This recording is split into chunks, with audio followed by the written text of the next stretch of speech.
Good morning mga guys. Ito guys, nagkakape na ako. Pero nag-inom muna ako guys sa mainit na tubig bago ako magkape. Ito guys, nilabas ko kasi halos magkaparehas. Ito binili ko sa Pure Gold. Ito sa Save More sa bayan. Ito pala yung pata.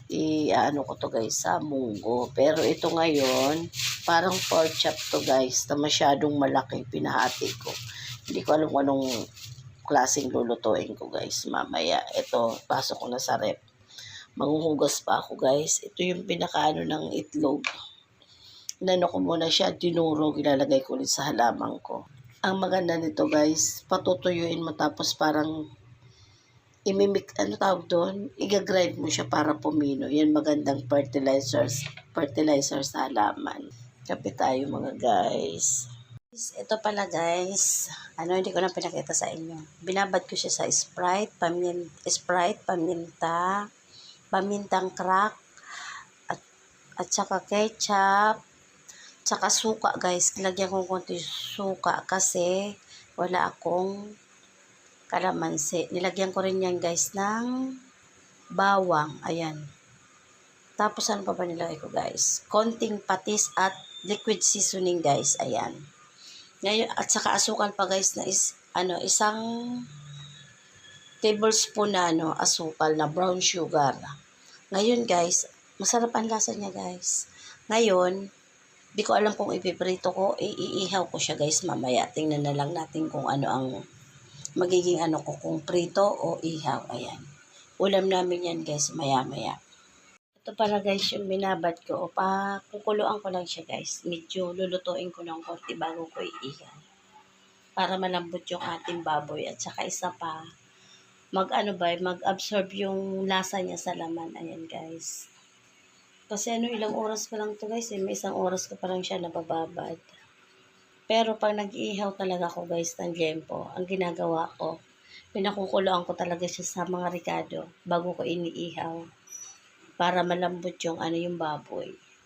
Ayan. Ano siya guys? Okay na siya. Medyo malambot na ng konti. Ayan. Pati yung balat niya.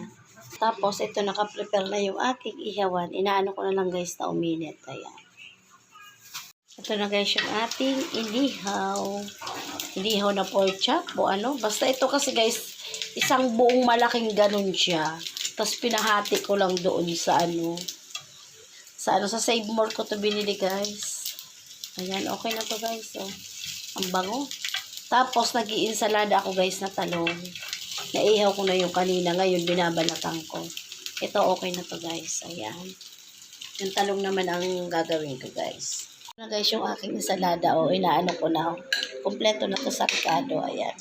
May kalamansi, kamatis, sibuyas, at paminta at konting bagoong. Ito na yung ating inihaw na baboy. Itong ating kapartner ang insaladang talong. Ito na guys, kain na tayo. Okay na yung insalada at inihaw na baboy. Nakaready na ang aking apo at paborito niya yan. Ayan. Tayo guys, ayan pala, ginupit-gupit ko yung inihaw na baboy. Ayan. Ang sarap guys ng lasa. Ayan Ang bango. Kain tayo. Tingnan mo guys, ang lambot ng baboy. Tapos lasang-lasa yung sa baboy. Sarap. Ang sarap guys, ang lambot. Kain po tayo. Bye guys. Thank you. God bless po.